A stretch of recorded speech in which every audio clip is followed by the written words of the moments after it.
Oke, halo semuanya, kembali lagi di Fordanif ya. Kali ini kita mau nyobain mobil yang baru aja di launching brandnya. Jadi bukan mobilnya tapi brandnya baru aja di launching di Indonesia, yaitu namanya Jeku. Ya, sebenarnya mobil ini gue pernah nyobain waktu di Wuhu kemarin, waktu di Tiongkok. Dan mobil ini akhirnya masuk ke Indonesia, cuma harganya baru diumumkan ya. Masih kisi-kisi karena dia ada 3 tipe. Mulai dari yang SHS, Super Hybrid System, atau bisa kita bilang plug-in hybrid. Jadi hybrid tapi baterainya gede dan bisa dicas. Itu harganya under 600 juta.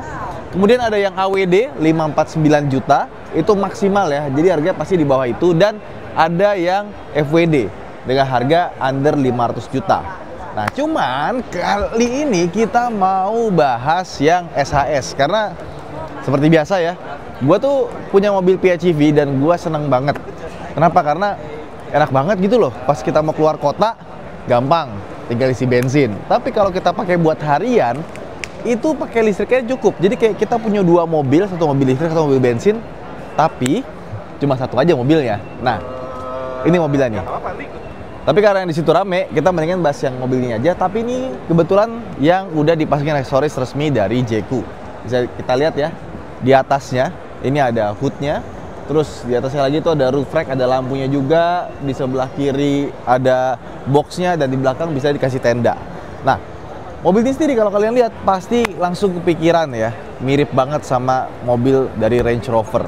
Nah, memang si Jeku sendiri atau parent company-nya si Chery itu dia sudah beli Jaguar Land Rover di tahun 2011. Dan yang desain mobil ini termasuk ngomongin powertrain dan lalalanya itu melibatkan juga desainer dan technician dari si Jaguar Land Rover.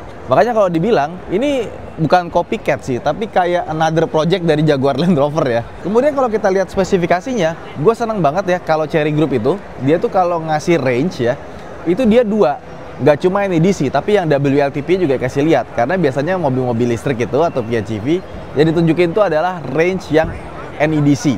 Jadi kelihatannya lebih panjang. Nah, padahal yang sekarang itu kebanyakan kalau di Eropa itu harusnya pakai standar dari WLTP. Mobil ini ya, kalau menurut standar WLTP ya, ini tuh bisa sampai 1200 km kalau misalkan baterainya full dan bensinnya full sampai habis bis. Nah, kalau pakai NEDC, New European Driving Cycle, itu bedanya 1000 kilo. Jadi 1300 kilo lebih ya. Jadi itu perbedaan antara NEDC sama WLTP itu. Nah, cuma kalau gue lebih senang pakai yang WLTP karena NEDC kadang-kadang suka nggak kesampean, tapi bisa juga lebih. Nah, terus untuk baterai only, artinya kita nih kan PHEV ya, bisa pakai bensin atau bisa pakai listrik doang. Nah, kalau kita pakai listrik doang, WLTP-nya itu bisa 90 kilo dan NEDC-nya itu 106 km. Nah, kebetulan gue pakai PHEV, pakai harian juga di kantor ya. Itu klaimnya 48 km, tapi rata-rata gue cuma dapat 38 sampai 42 km. Ya karena mobilnya juga mobil udah lama sih ya. Nah, yang sekarang ini PHEV-nya lebih gede dan range-nya lebih panjang. Kenapa lebih panjang? Karena lihat, baterainya itu 18,3 kWh. Artinya dia baterainya lebih gede dibandingkan dengan Wuling REV Lite yang 200 km. Ya, kenapa nggak jadi 200 km kayak Wuling REV gitu kan? Ya karena dimensinya beda, tenaganya beda. Jangan disamain ya. Terus kita lihat lagi, dia itu punya mesin 1500 cc turbo dan dia pakai transmisi DHT. Jadi emang transmisi yang biasa dipakai mobil-mobil hybrid.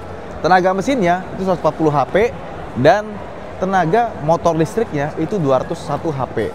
Nah, kalau digabung ya, digabung itu bukan berarti 200 tambah 140 enggak.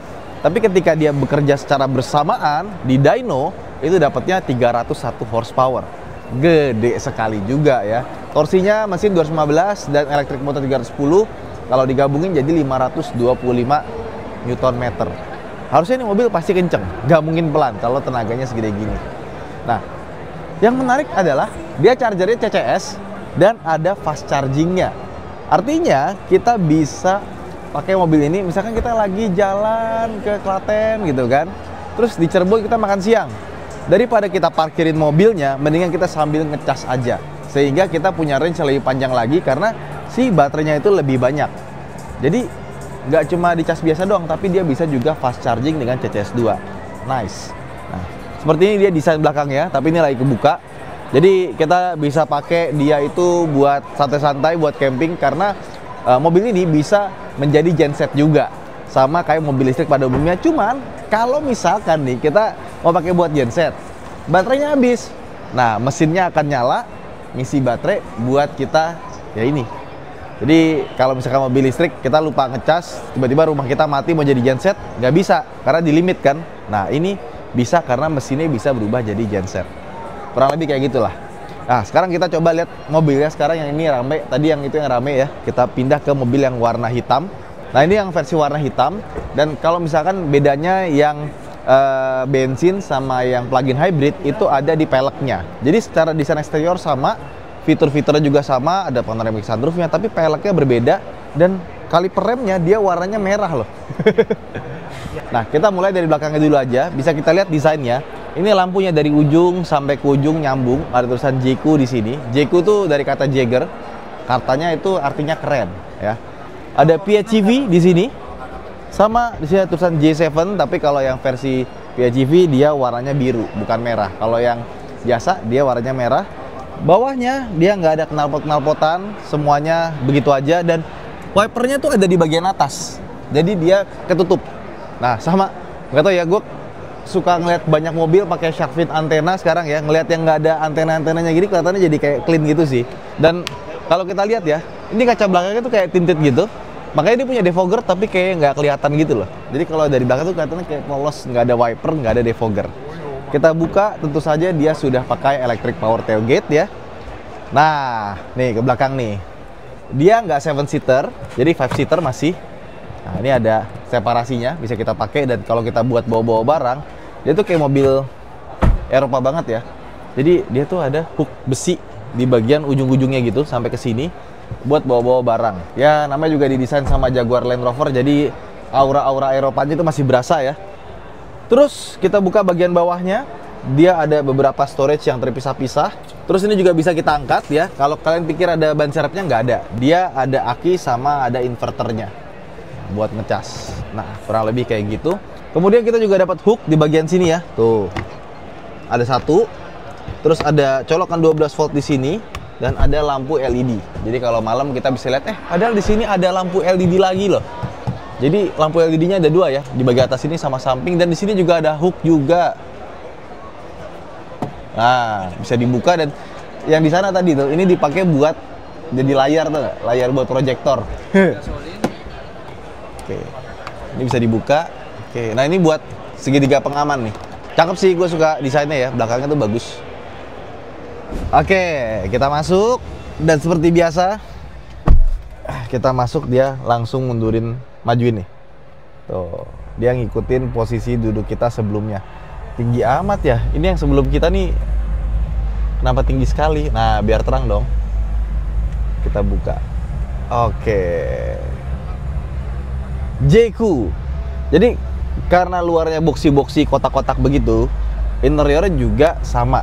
Dia kotak-kotak, warnanya hitam semua. Ya kelihatannya kayak off-road banget. Sama yang gue suka sebenarnya dari interior mobil ini itu ada di build quality-nya. Karena ini kalau kita pegang nggak ada yang goyang-goyang, dan layarnya ini pun juga dia kuat, nggak goyang-goyang dan nggak bunyi kriek-kriek gitu. Ini semuanya build quality-nya benar-benar dibuat solid. Begitu pula dengan bahan-bahan yang dipakai juga. Ini bagian atasnya ini dia bahannya kayak rubber gitu, dan ini ada jahit-jahitan. Gue pikir jahit-jahitannya tuh awalnya tuh palsu ya, ternyata ini jahitan asli. Sampai ke sini juga dia masih bahannya soft touch. Yang ini ada pattern-pattern garis-garis. Sama kita buka, nah dia sudah soft opening, ada lampunya juga. Ada tempat buat naruh pulpen nih di bagian sininya. Oke, terus di sini tuh ada kayak buat sensor ya, nggak tahu nih apa, ini bolong gitu. Terus di sininya ada tempat hook buat naruh-naruh barang.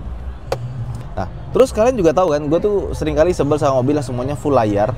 Even buat ngatur lampu aja itu nggak ada tombolnya, tapi mobil ini ada. Meskipun dia punya shifter di sebelah kanan sini shifternya, di sebelah kiri kita dapat pengaturan ya buat lampu sein, sama nih wiper dari sini diputer bagian sininya, sama pencet di sini untuk ngeluarin kecerutan kalau kata Mamang Ican buat air.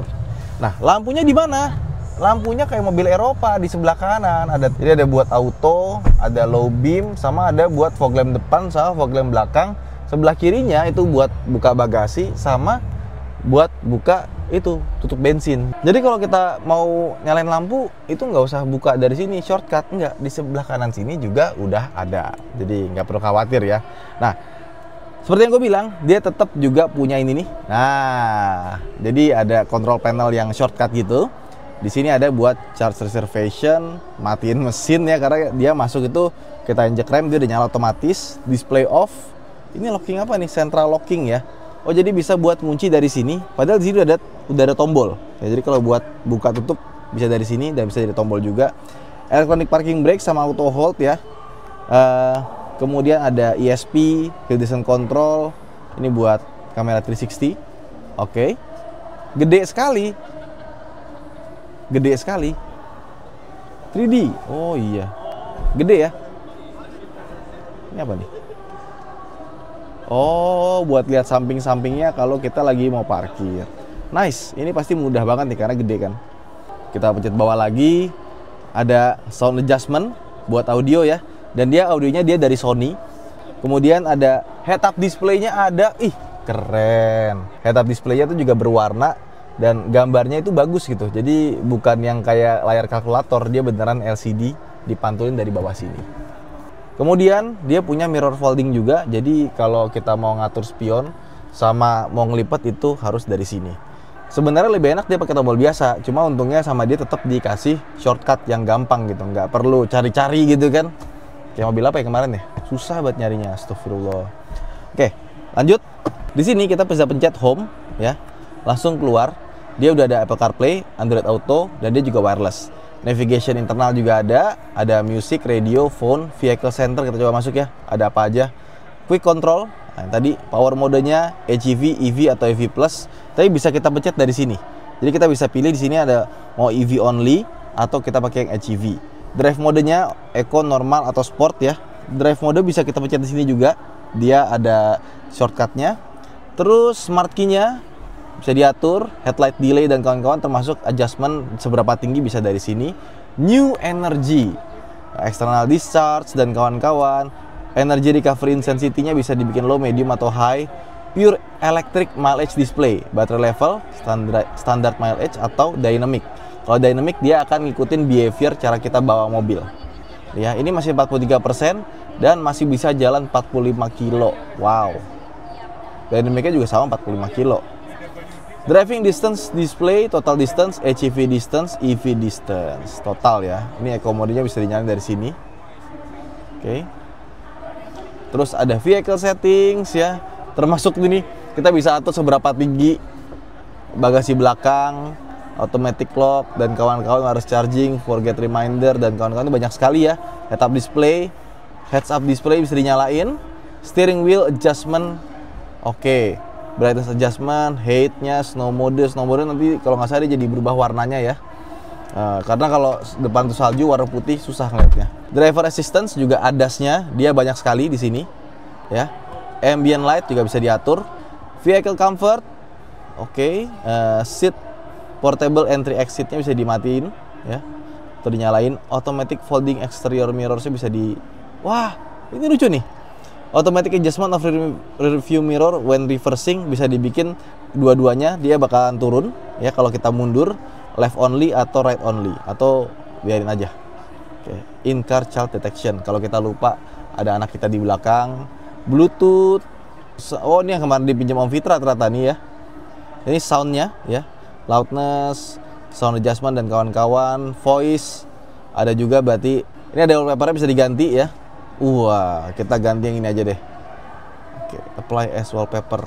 Jadi kelihatannya lebih hijau ya. IPC theme-nya bisa diganti atas bawah. Nah, gue lebih suka ini kali.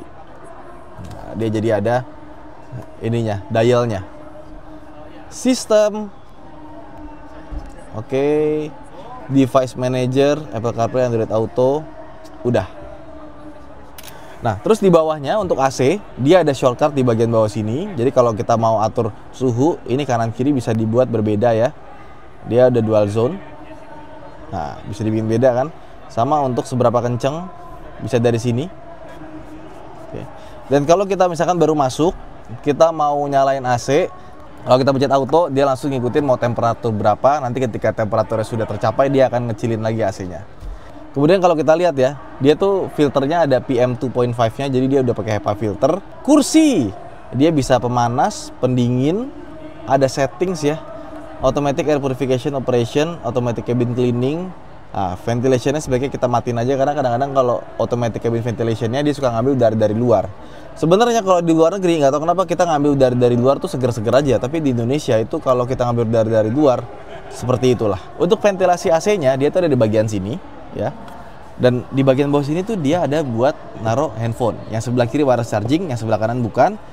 Ada 2 buah cup holder, dan dia modelnya kan konsolnya tengah tinggi gitu ya. Makanya kita di bawah itu dapat tempat penyimpanan yang gede.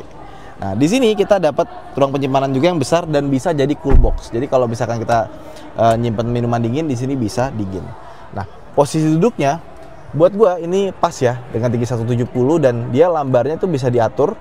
Sebaiknya dia agak mundurin si lambarnya sih, karena agak sedikit nonjok ya kalau kita taruh. Kalau gue sukanya lambarnya dimundurin ya, paling pol ya. Oke, kita save ya. Nah, ada memory seatnya. Kita majuin, terus setirnya dia sudah pakai tilt dan teleskopik. Save.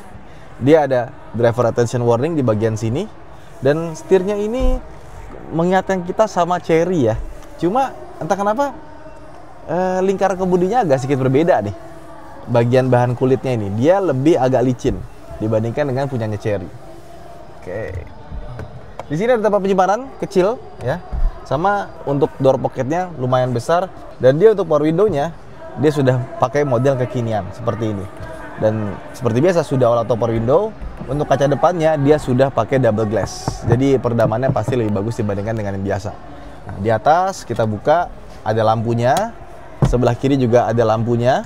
Dan ini juga kaca belakangnya sudah pakai elektrokromatik, jadi kalau misalkan dari belakang ada ngedim dia bisa bikin nggak silau. Sama untuk panoramic sunroof ya, bisa dibuka seperti ini. Dan seperti mobil Cherry pada umumnya ya, Jayco ini juga kalau kita kunci dia akan otomatis tutup. Jadi kita nggak ada cerita kelupaan nutup panoramic sunroof, terus pas masuk mobil jadi panas banget karena atasnya kebuka. Nah, sekarang kita lihat bagian belakangnya sebelum kita nanti ke tempat test drive. Nah, sekarang bagian belakangnya ya. Kita tutup. Berisik di luar. Langsung kedap kalau ditutup ya. Ini kalau dari belakang baru kelihatan nih, ternyata kursinya lebar sekali dan tebel ya. Sama untuk bagian depan kirinya, dia sudah elektrik, tapi cuma bisa maju mundur sama recline doang. Nah, dia bisa diatur dari sini juga nih kalau misalkan kita butuh space yang gede di bagian belakang. Nah, kursinya sendiri ya, enak sih. Dia ternyata nggak terlalu tegak, meskipun dia itu nggak bisa direbahin lagi. Jadi ini cuma segini aja, mentok ya. Tapi udah cukup relax. Sama kita dapat armrest di bagian sini, dan karena dia bodinya juga model kotak, kita dapat headroom yang lega sama legroom yang lega. Plus ada AC di belakang ya. Ini AC-nya ini sebenarnya dia tuh harusnya dibikin 2 ya. Karena dia 1 biji doang, tapi anginnya kenceng gitu. Kalau misalkan dibikin 2 kiri kanan bisa terpisah, kayaknya lebih bagus. Sama ada buat colokan handphone ya, USB. Yang USB biasa sama USB Type-C, tapi di bagian sininya dia nggak ada tempat penyimpanan, jadi begini aja. Nah, sekarang gimana dengan cara ngelipet bangku tengahnya? Kita coba langsung ya. Set, mudah, dan bisa dibikin rata lantai langsung seperti ini. Oke, sekarang kita ke tempat test drive yuk. Kita mau cobain gimana rasanya si Jayco J7 SHS ini. Let's go. Oke, sekarang kita udah ada di dalam mobilnya ya. Ya, kita buka dulu panoramiknya biar rasanya terang interiornya ya. Oke, let's go. Kita setel dulu AC-nya ya. Seatnya kita kasih pendingin, ventilation. Aduh, enak, adem. Oke, kita atur dulu kursinya ya, biar pas. Oke, head-up display-nya ada di depan ya, dan ternyata head-up display-nya lebih gede daripada yang gua kira ya, dan kelihatan lebih deket gitu. Maju, kita pencet D. Oke. Dia kita lepas remnya, maju, dan ini kita sekarang lagi full listrik. Nah, nanti kalau misalkan kita bawa agak kencang, baru dia mesin bensinnya nyala. Nah, ini kita ubah ke dynamic mileage. Ini sekitar hampir setengah dan masih 48 km lagi range-nya kalau pakai baterai only, dan kalau kita pakai bensin itu masih 1101 km. Wow, gile, banyak banget ya. Oke, nah sekarang kita masuk ke tempat test drive yang lumayan gede ya. Ini dari sini kita langsung gas aja. Wow, depannya langsung ngesot ya. Dia soalnya tenaganya total 301 HP, jadi kencang sekali. Tadi ada varian yang all wheel drive-nya, tapi kalau all wheel drive itu dia 1600 cc dan tenaganya itu 184 horsepower dan torsinya itu 290 Nm. Nah ini nih depan kita lambat sekali, padahal kan kita pengen ngebut ya, namanya juga test drive. Mobil biasanya dipakai test drive itu dipakai kebut-kebutan. Sadar nggak Sen? Ini mobil apa yang aneh? Apa no? Kedap banget suara luarnya. Iya, kayak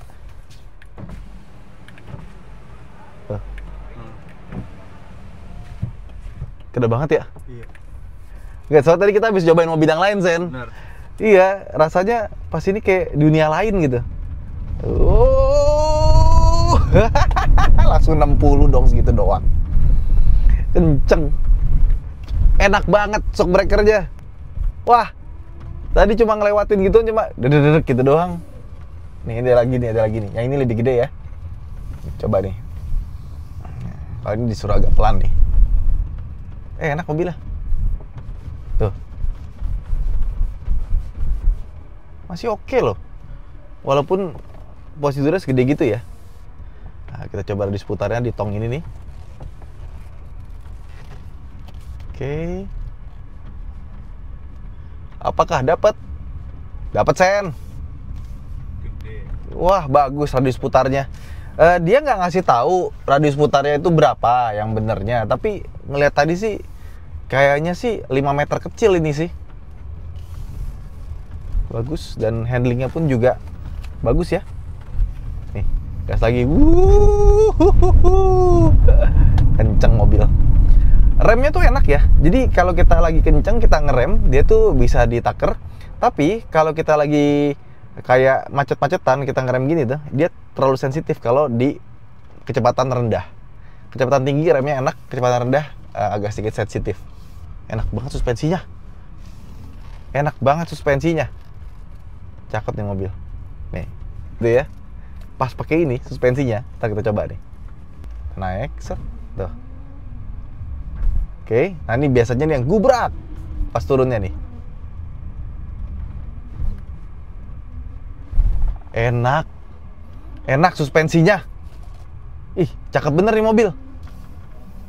Jadi ternyata bukan cuma tampilan luar dalamnya yang keren, tapi pas dipakai juga enak. Wow. Ya artinya ya kalau kalian nggak butuh penghematan dari PHEV-nya dan nggak butuh performance dari PHEV-nya, kalian tuh beli yang bensinnya aja udah bisa merasakan kenyamanannya. Karena suspensinya nyaman. Tapi sekali lagi, ini kita cuma test drive bentar doang ya. Jadi kalau pengen tahu bagaimana mobilnya pas kita lagi pakai in real life ya, harus ada video tersendiri sih. Nggak bisa cuma nyoba-nyoba sini doang. Tapi dari semua mobil ya yang gue udah coba, hari ini itu coba banyak mobil ya. Test drive doang, beli kagak. Ini suspensinya paling enak sih. Ya nggak, Sen? Betul ya. Tadi kita udah cobain mobil ABCDFG. Ini yang suspensinya paling bisa meredam dengan baik. Bukan yang paling empuk, tapi peredamannya, suspensinya tuh kejutnya itu paling nyaman gitu. Pas, nggak berlebihan. Nice. Gue nggak nyangka sih, gue pikir mobilnya ya mobil Chery gimana sih gitu kan. Enak gitu ya, tapi ternyata nggak nyangka seenak ini sih Jayco ya. Kayaknya emang Jayco ini dibikin yang segmennya lebih premium gitu ya, makanya settingan suspensinya agak beda. Dan belakangnya dia pakai independen ya, jadi bukan yang pakai torsion beam. Depannya MacPherson strut. Nice. Ini gue nggak sabar sih pengen coba. Jadi setelah kita cobain mobil ini, ternyata mobilnya di luar dugaan lebih enak dari yang gue kira ya. Nah, cuman kita baru muter-muter sedikit aja.